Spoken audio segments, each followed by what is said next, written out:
There we go. Hey, Hey, Tad. hey, Michael. We got What's it all going set on, up now. man?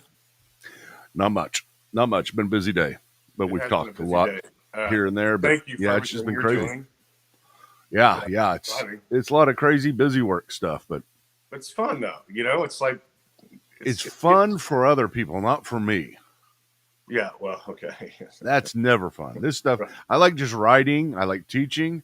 This other stuff, I can do it, but it drives me insane. Yeah, yeah. Well, that's what I'm here for. But let's. Listen, folks, I'm sorry we're getting started a little bit late. It was actually my fault. I thought I had sent Tad the link a long time ago, so it was not him. That is not on him. That's on me. I need to double check, make sure he gets all this stuff. But anyway, this is Conversations with Tad. This is going to be the second one we are doing with the discipleship program. So the program here, if you were here last time, it's going through the entire discipleship program, which is my program of discipleship, discipling people on the main things that Christians believe and the main things that Christians do. And last week we started it and we're just kind of, open it up, and we don't know how long it's going to go. But Tad, you about ready to get started? Yeah. Sorry, my allergies are crazy, man. So I apologize, to everybody, if I blow my nose every now and then. No problem. All right, let's see if I can get this done right here. You're having a good hair day. Thanks, my man. Yeah. Okay, so we're back on the discipleship program. Like I said, some of you guys may have gone through this. This is one of our most popular credo courses because it's just a 10-part discipleship program, but we're going really slow, me and Tad. And so this is going to be a much more, just conversation-filled one. So me and Tad are going to try to talk our way through it. Tad, as you know, there's my TV. Somehow. Alexa, stop.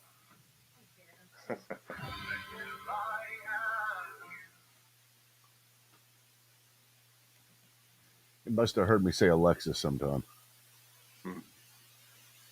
She'll be my greatest victory. Shut up. What are you watching? I don't know what it was that came on. Whatever Alexa thought it heard, it was putting on there. I'm on the wrong side of you again. Alexa, TV off.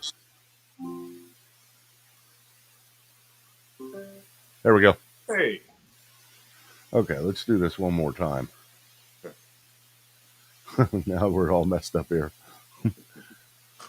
Hey, friends, welcome to Conversations with Tad. This is the time when we are setting aside, me and Tad, and going through discipleship. I'm discipling Tad, and it is our second session of this particular series. So if you missed the last one, you need to go back and watch it because it's very, very important. We're going in order through all of the discipleship program, the 5 main things that Christians believe and the 5 main things that Christians do. So, Tad, how you doing? I'm good. I'm on the other side of you, though. Okay, watch this. Well, you told me on the last one that the right-hand side. I don't know. It wants you on that side. I don't know why. Okay, well, whatever. It keeps on pushing you over there. Okay.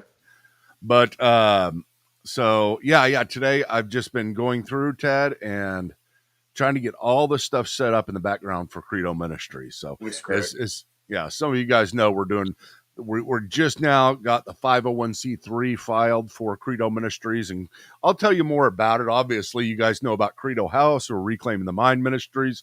This is just the kind of further iteration of that, and we hope to have a lot of really good news and stuff coming for you real soon. But right now, we got to get down to this because this is the important stuff. This is what we're doing it for. Yo, Tad. Yo. So what have you been doing today? Been on the phone a lot, and sneezing a lot, coughing a lot, and yeah. And you've had a day of administration day. Yeah, which probably anybody else could get done in 5 minutes, but it takes me all day. Dude, I get it. Okay, let's see here. You're on the wrong side again, but I'll just switch it. It's just going to put you on that, so you're going to have to alert me to that each time. Okay. So, as you know, Tad, we're going to be going through it and discussing this, and at any time, pause. At any time, I'll pause. I'll ask you questions. Let's just see how we get through this. And I really do want you to understand This is me starting at the very beginning of the Christian faith and going through it all. So we're going to get really basic as well as Okay. far as the theology. I'm not gonna shield you. Here we go. I'm going back to this. I'm not going to shield you from terminology, but I Okay. will introduce the terminology. So if it's important terminology for the history of Christianity, we got to learn it, and Yeah. get it down. And you want to know this stuff anyway. I do. I know. I do. See, I mean, you've been in your business, and I've heard you talk about your medical business before, and it's like, I have no clue what you're talking about. Yeah. But those are things you have to learn whenever you're in that environment. Okay. Man, I'm just following your lead, dude. Anything Yeah. you want me to do, I'll do. You know that. I've All right. been like that. And just for those of you guys who are listening, if you've never been through something like this, it is going to be basic, but at the same time, we're not just going to keep it basic. We're going to dig deep at every time we need to dig deep, we're going to dig deep. And so I will be introducing you to a lot of concepts, and just take heart. You guys are smart. You really are.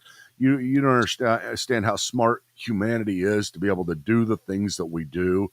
And be afraid. And this is what I get, Tad, sometimes. I get people just like, why do you have to use those terms or those concepts?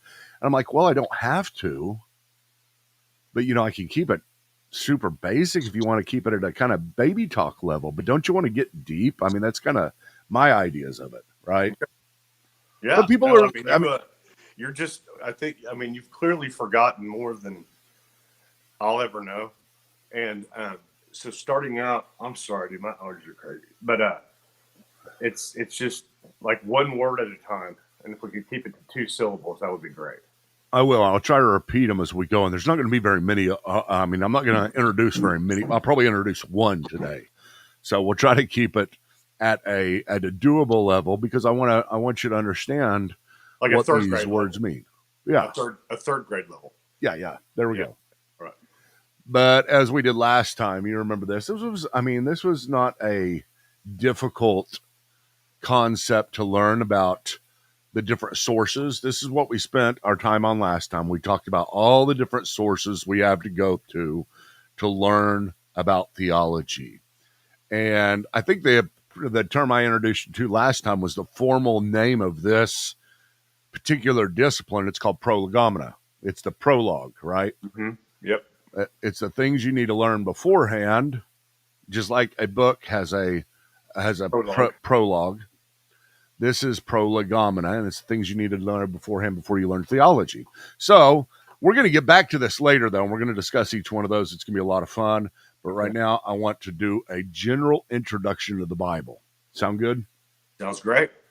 Okay. And like I said, ask any questions as we go. Okay. Because I don't automatically assume because we're living in America or because people have been to church or even, studied a little bit. They really understand the concept of the Bible and what the Bible is. So we're going to go through it step by step. Good deal? Perfect.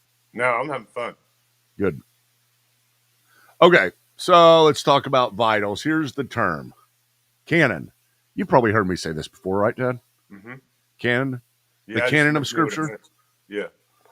Yeah, it's not like a Civil War canon. That's Cannon.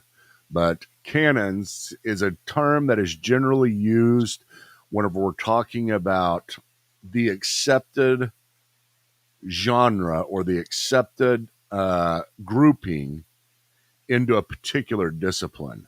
Like you can say the canon of Shakespeare's writings, what is included? You go through and you say, well, Macbeth and, Romeo and Juliet. You go through all the canon. And so you see what it is that's claimed Shakespeare has written. That's his canon. Okay. Or you go to the canon of the Catholic Church. You may have heard that. We always talk about the Catholicism because that's where you came from. Have you ever heard that canon of the Catholic Church? No. So does it really mean like just a collection of everything? Yeah. Okay. Yeah. All right. Just a collection. Just an accepted collection. It's taken from the word rule or measuring rod. And so whenever you look at the canon, canon is the rule or measuring rod, how you measure it. When we're talking about the canon of Scripture, the canon of the Bible, we're talking about the canon of the 66 books, and that's the Protestant Bible, right? The Catholics, you have a grouping of 7 and a few others that are additions to another Bible. So their canon is bigger than ours. They have more books than the Protestants do. Eastern Orthodox, maybe even a little bit different. There's the Ethiopian Orthodox that's even more different. So there's all of Christianity accepts these 66 books we're talking about here, right? Whether you're Catholic or Orthodox or Ethiopian Orthodox or Protestant, you believe in the 66 books that I'm talking about here. It's just some people have a few more in their canon that they accept. So whenever you open your Bible, the very beginning has a table of contents. That's the canon. Okay. All right. Huh. So, and the reason for this is many. I mean, you can ask whatever questions you want, but we're not going to get too deep into the reason why it is that Catholics and Protestants and Eastern Orthodox differ. I just think it's important for you to know this, and important for other people to know this too. While there is some debate, there's not debate about these books, the 66 books in the Protestant canon. Everybody accepts them all, from Genesis all the way to Revelation. Get it? Yeah, I just write stuff down so I can look it up later. No, that's good. But I mean, it's encouraging in a way to say, because you'll hear people all the time, Tad, talk about there's so many differences within Christianity. Nobody can agree upon things. You would be so surprised about how much Christians do agree upon. I have learned that. I'm sorry. No, go. I've learned that just over the last 3 months, talking to people, and when I ask my stupid question, and everyone has seemed to agree on one thing, and they think about it, and it's like, was it the church first or was it God first? Yeah. And it's interesting for some people to say, well, I grew up with God first and then we went to church. But most people say it was the church, but we all agree that there's a God. Yeah. Some people are more educated on the Bible and scriptures and stuff like that. Like this guy, hey Sherman, he called me the other day on my birthday, which you did not, but it was Sunday, by the way. I texted you. That's all bad. But I did. I texted you. You texted me and you said it's my birthday. I may not have said happy birthday, but I did text you on your birthday. Just letting you know. All right. Well, noted. Oh, is it Jason's birthday today? James? Yeah. I don't know. What day? 16th? Wait, 12th? Wait. He's the 13th. I don't know I can't ever remember. His is April 12th, I think. Okay. And anyway, but my point is, I get what you're saying, and I've seen it and seeing it with my own eyes, how much we all have in common. Yeah. It's the little things, and that's where I think religion or churches come in and separate people, because it's the same Bible, and it's how we were raised to believe, instead of just going to the Bible and listening with your own mind, but having your own thoughts. And that's where you and I always go. And that's why this is such a big deal to me. But anyway, I just wanted you to know that I see it firsthand. Well, going back to that chart I showed you last time, it's like you got all these different things. You got tradition, but the Bible is one of them. And for all traditions, the Bible is of first importance. Even among Catholics, it's first among equals. But everybody believes the Bible is of ultimate importance. The Bible is God's word. There's not a Christian tradition you can go to, not a Christian denomination that you can go to that says, no, I don't believe the Bible's God's word, or at least a historic Christian denomination, right? So that's important to know too. There's interpretation differences, but the canon, these 66 books of the Bible in the Protestant Bible, are all agreed upon. So perfect. All right, let's switch that back around. I don't know why I have to keep on switching it. I'll just keep on doing that. How's that? Perfect. Okay, so here's some more vitals. The time period that the Bible was written, 14. I remember the other day you were going, really? It was written that long ago? And it's crazy. I thought it was funny that you were, because Tad asked me about something, and I was like, yeah, I think it was Isaiah. And I said, yeah, it was written 700 years before Christ. And he was like, what? That long ago? So it was. I mean, you've got the time period of the entire Bible being written between, it's generally agreed upon. Some people have 1600, but generally 1400 to 100 AD with a 400-year gap coming at 400 BC to whenever Christ was born or close to that period. Then it started getting written again. That's unbelievable. So, and it records a period longer than that. That's obviously, I mean, it goes back to creation. In the beginning, God created the heavens and the earth. So it goes way back before that.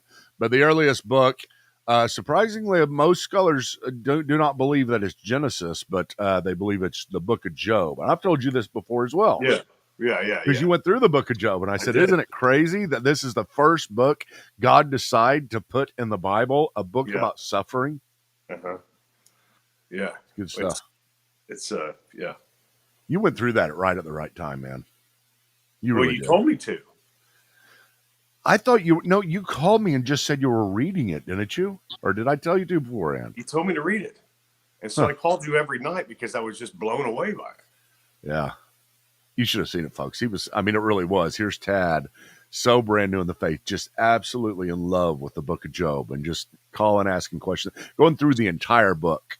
I mean, chapter by chapter, by himself, calling me each night.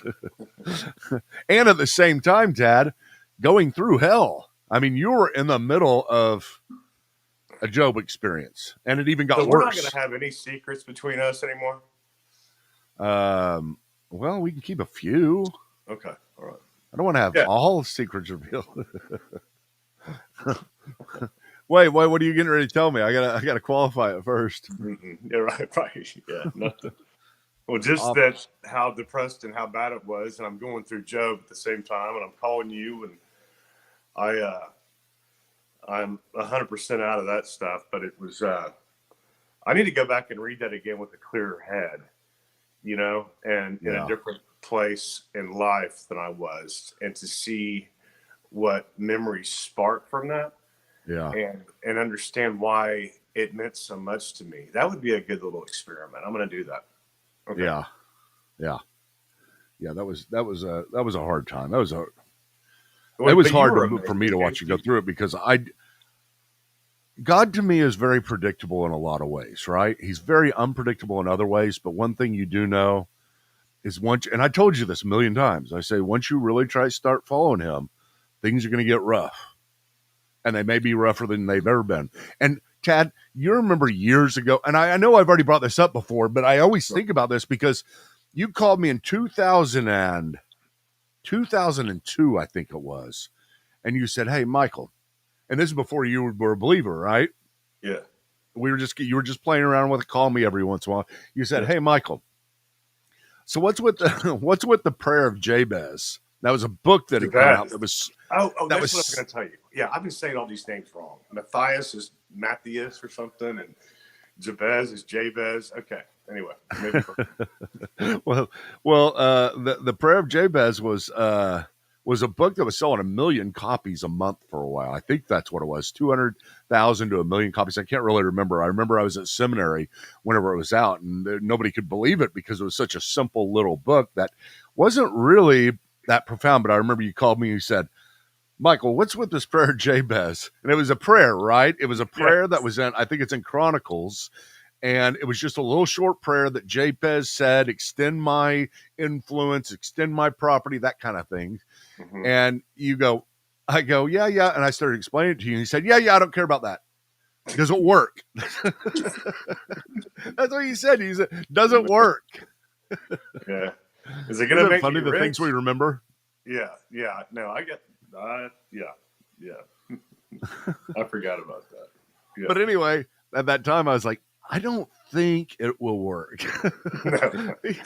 Because I'm like, I know God too well, I there's so many things I have no clue about him. I can't figure him out, but that one I know is that usually that kind of stuff doesn't work. And you kind of have to believe in God first. Yeah, well, that's kind of that's something all Christians agree upon. Right. We all believe in God. Okay, so where were we? We are back here, and we're going through the time period. So 180, 100 after Christ's death. The book of Revelation was probably written around 90 to 100.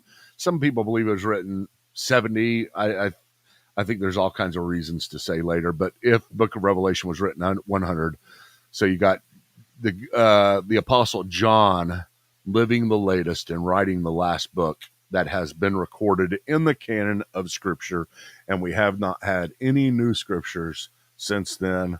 And you might say, Michael, why not? Right? Mm-hmm. Why hasn't there been any more? Probably because the entire Bible, and this is a basic of the Bible is history, the history of salvation. It is not here to intended to teach you all truth. Just because we believe the Bible is inspired, just because we believe it's from God, just because we believe it is sufficient for our lives as Christians, it doesn't mean it contains all truth, right? It's very specific truth concerning who God is, who man is, what happened to man in relation to God, and how God fixes it. And that, I mean, it doesn't try to go outside those bounds very often. So it's very specific truth. A lot of wisdom stuff in the Psalms and the Proverbs. The Proverbs will teach you about, here's a good thing to live. Whenever, people treat you good, treat them good, and, that kind of stuff. But generally speaking, the Bible is about what we call, and you don't have to remember this one, I just want you to remember Canon, what we call soteriological history, which means the history of salvation. Okay. So that's all it's contained in it. Not a magic book. You can't grab a Bible and open it up and say, okay, God, tell me what I should learn today, and let's let pages fall open, and whatever verse I see, then that's the one that I'm going to go by today. It's not a magic book. Did we talk about that before? Like just you and I talking before this? When I'm sure we've talked about that a lot. Just open the book and see, how's my day going to go? Yeah. Hey, man. Yeah. Almost like astrology, Yeah. I don't like astrology, but it's kind of the same. I mean, can I just open it up and just be like, okay, bam.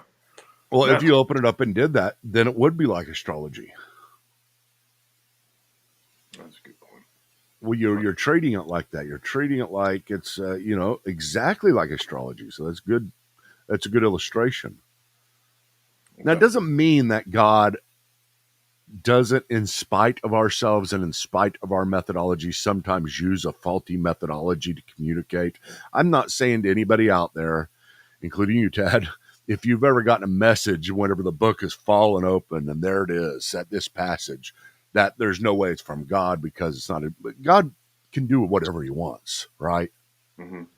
But the Bible has a context. There's a reason for every passage of Scripture, and it has to do with the passage before and the passage afterwards. You have to read the context of the entire Bible to understand it. Whenever you're taking it and saying, let's look at this word or this verse or this chapter alone, then you're really missing the point of the entire Bible. So it does take diligence. It's not a magic book. Okay. Got it? Yeah, I like the way you put that, actually. All right, good. Okay, Vitals, 40 plus authors from fishermen to kings. I mean, that is it. We don't know how many authors there were. It was just more than 40, probably somewhere between 40 and 45 or so. Well, 35 of them were Paul. Well, 35, 14 of the books were Paul, or 13 of the books were Paul. Yeah. But 40 different authors. I mean, you got Peter, who is a fisherman who can barely speak good Galilean. He would be Peter would be the guy that you hear that is in deep woods. Let's see here, Tishomingo, Oklahoma, and they come up and say, "Yeah, I was out on my motorcycle the other day." That kind of stuff. It's just very deep accent. You're like, man, can you believe that God used these people, but he used that fishermen to kings. I'm going through the story of King David's son Solomon right now, and he was called the wisest man that ever lived. But he was a king, and he wrote most of the Proverbs and many of the Psalms as well. But so it runs the whole gamut. And I think that's kind of cool because what does it say? It says God uses everybody. Yeah, and I've noticed that the more I've been just kind of studying. I haven't been reading as much, but I've been YouTubing stuff. And he didn't use anybody perfect except for Jesus, you know? Yeah. And it's because I think it's more relatable, and he just knows us better than we know ourselves. But anyway, I like that. You're on fire right now. Go. All right. Okay, back to here and switch our positions again. There we go. Okay, more vitals. Language that the Bible was written in. Most of the Old Testament was written in Hebrew, a little bit of Aramaic, which is kind of like a Hebrew. So some people would equate the two, but it is different. And then Koine Greek, which is just Greek that is no longer in existence right now, even though there's the Greek of Greece today. But the Koine Greek is the Greek that was much more common today. It means common Greek. It's the Greek that Alexander the Great spread and really made a lingua franca, one world language in some sense. And so it was great that the New Testament got written in that because everybody used that. It's kind of like writing something today in English. Everybody has English as a second language.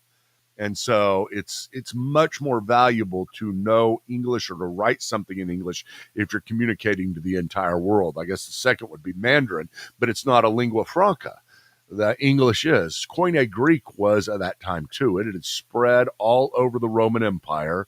Everybody was speaking Greek. The apostles learned Greek. Jesus probably knew Greek. The upperclassmen and Rome knew Greek, even though they were speaking Latin as well. But it was just a lingua franca, a language, common language.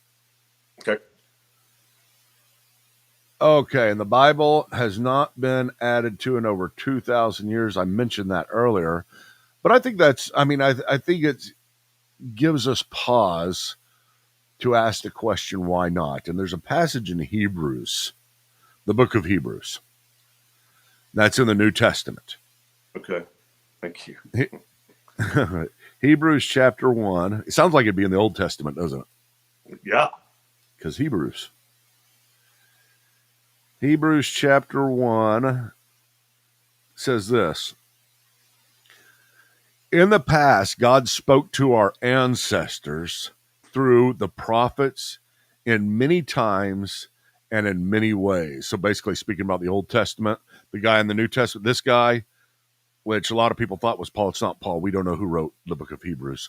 But he says, God has spoken many times in the past, but in these last days has spoken to us by his Son, whom he appointed heir of all things, and through whom he made the universe. And basically what he's saying is here, a lot of people will take this as this the reason why the Bible is no longer being added to is because Christ was the finality of God's revelation. Once Christ came, it finished his purpose of giving what I called earlier soteriological history or history of salvation. Right. But once Christ had come, it was done.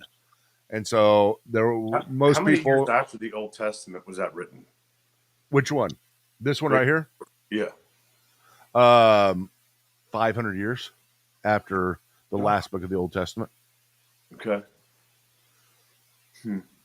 All right. All new stuff, huh? Yeah, it's crazy, man. I mean, just the timeline. And how can you not believe? How could I have not believed? See, I don't know. Whenever you say this stuff, I really don't know where you're coming from. I don't know how long ago you thought it was. I don't know whether you thought it was, I don't know. 300 years ago, 500 years ago. It was the time of Shakespeare, whatever, It was 2024 years ago. It's 2024. Yeah. And that's when the calendar changed, is what I was taught.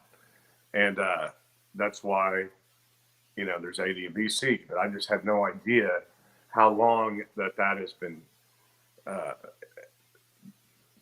God's been doing this. I mean, no wonder he didn't have a timeline, there is no time. It's just constant, just like, yeah, I'll get to it. I think he's a procrastinator. Hey, I agree with you on that one. God? Yeah. He's a procrastinator. At least with me, he is. Oh, I'll tell you some stories offline that I'd like to talk about.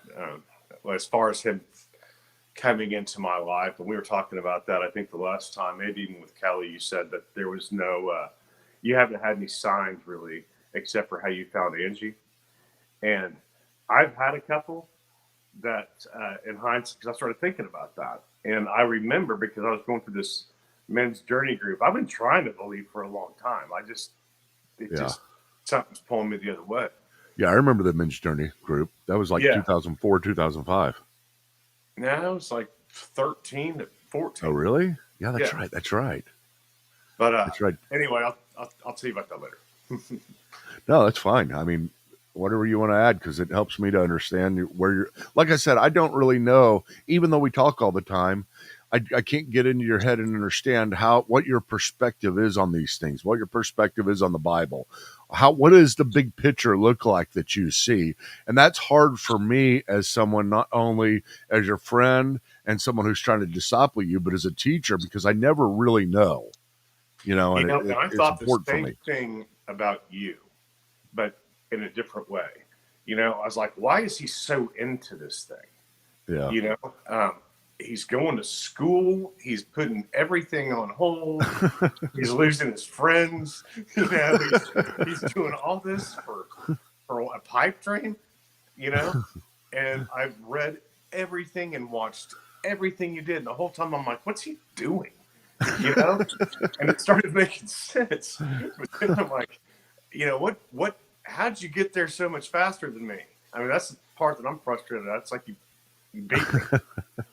Well, it's funny what changes whenever you finally really believe, because you're like, I get it now. It makes sense, because what else would you do if it's true?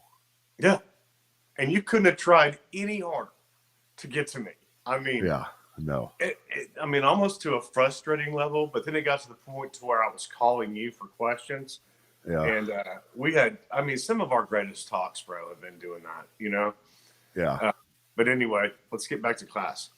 No, we don't have that much more, and we're going at your own pace, dude. Seriously, we're going at this pace, and just the conversations I've had with people, they like it when we stay on topic, and I got off topic this time. When we stay on topic, we're going through this. Well, my topic is you. My topic, I love people to listen, but they're not my topic. You are. Got it? Well, all right. Okay. You're the reason why I'm doing this. If I'm not doing this for you and I start doing it for other people, then we lose the whole what's going on here. You know what I mean? Yeah. Well, then let me tell you a story real quick. I was going to do this offline, but the more I think about it, why not share it? Okay. And this is when I was going through the journey group. I'd listen to these in the mornings early. I would listen to these, devotions or something, and I started feeling like, man, this is going to sound so cheesy, but this is true. This truly happened to me. Sitting outside, and I felt like there was 2 helium balloons, like right above me, pulling me. Does that make sense? Like they were just like I was attached to them. Yeah. And it felt like it was God, honestly. And I got chills now talking about it, but I got chills then. And then there was one where I, out of nowhere, I've told you this one, that one poem, because I said, where are you? If you're there, I'm just not feeling it. And then what's that prayer? He was holding me through sand or whatever. Oh, yeah. Footprints in the sand. Do you remember when I told you that? Yeah. A little bit. And yeah, you told me about that recently. Well, because it won't leave me. Yeah. It's like that, because I didn't know that. I've heard it. It had been probably 40 years since I'd even thought about it. I had no idea. And I was talking to him outside. It was just me and him and the devotion thing. I can't remember what I was watching, but anyway, and that just, I go, where are you? And that prayer just came and I knew it, like verbatim. And I was You're like, about to cry, aren't you? You're about to cry, aren't you? I am. I can tell. And I knew this would be something you'd cry about. I remember talking to you about it. And it was always something that I figured that would make Tad cry, you know, the footprints in the sand. And it did. It is a good one. It's touching. It really is. Even though it's not inspired, man. That's one of the most touching things that's ever been written. Mm-hmm. I don't know the history of it either. I've never looked into the history of that. That we had it hanging up at my house in Quail Creek, and in the office. I remember I'd read it every once in a while, and it was very, very special to me whenever I was a kid too. Yeah, it's like because I'm holding you. I mean, that was just It was then that I carried you. Mm-hmm. Moving on. Why in the hardest times of my life was there only one set of footprints? He said, my child, my dearest child, I wasn't then I left you. It was then that I was carrying you. So yeah, it's good stuff. All right. How much time have we done? Here, let me try to finish this up real quick, okay? Yeah. Okay, let me switch back around there. There we go. Okay, Old Testament. We talk about the Old Testament versus the New Testament, and that's all we'll end with. But I've told you this before. There's an Old Testament and New Testament. The Old Testament is a grouping of 36 books that builds to, it basically gives the history of the nation of Israel. You know how I said it gives soteriological history, history of salvation? Well, the history of the nation of Israel is absolutely crucial for salvation history, is because that's, if you've ever noticed in the early chapters of Genesis, it goes Genesis 1 through 12, and it goes at breakneck speed, like you're covering, I don't know how many years, either thousands and thousands or millions of years, literally, in between those chapters. And then all of a sudden it slams on the brakes in Genesis chapter 12 and says, there was a guy named Abram, which is Abraham. And right then it pauses and it slows way down, because the rest is the history of Abraham, the promises God gave to Abraham, the covenant he made to Abraham, and the promise to bring a redeemer to fix everything that got broken all the way back in the garden through the lineage of Abraham. And that, of course, ends up being Christ. And that's the New Testament and the church, the establishment of the church. But that's a basic high-level overview of the Bible. I like this a lot, man. Thank you so much, Michael. Oh, you bet. I'll talk to you in a little bit. I love you, Michael. Okay, I love you too. Zach's calling my the radiator. The alternator's broken down again. Oh well. You can't fix alternators. You're not too good. Dude, I can too. You calm it down, buddy. I've decided Stop it. See my fingers? Look at that. Look how dirty they are. That's alternator. That means you can put a Band-Aid on a hemorrhage. All right, I'm not discipling you anymore. Okay. Bye. I like you, Michael. I like you too.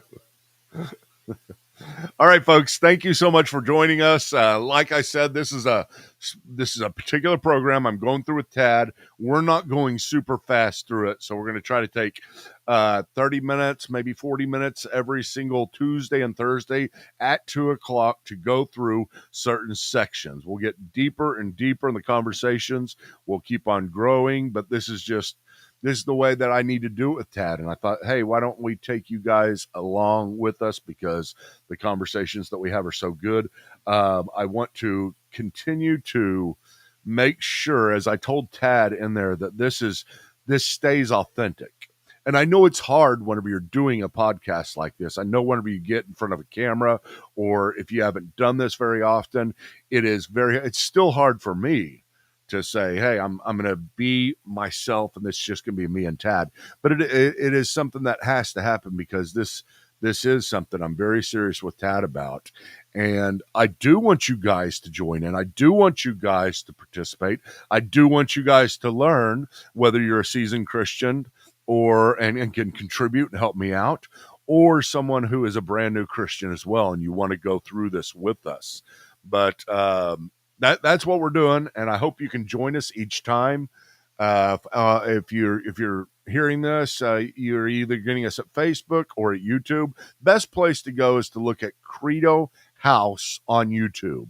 So you go to YouTube, search Credo House. You'll see a little subscribe there with the coffee button. Go to that and you'll be able to see all of our videos. Click on live and you'll be able to see all our latest live ones as well, such as this, before they get edited. But anyway, thank you guys. God bless you guys, and we will talk to you very soon. Bye.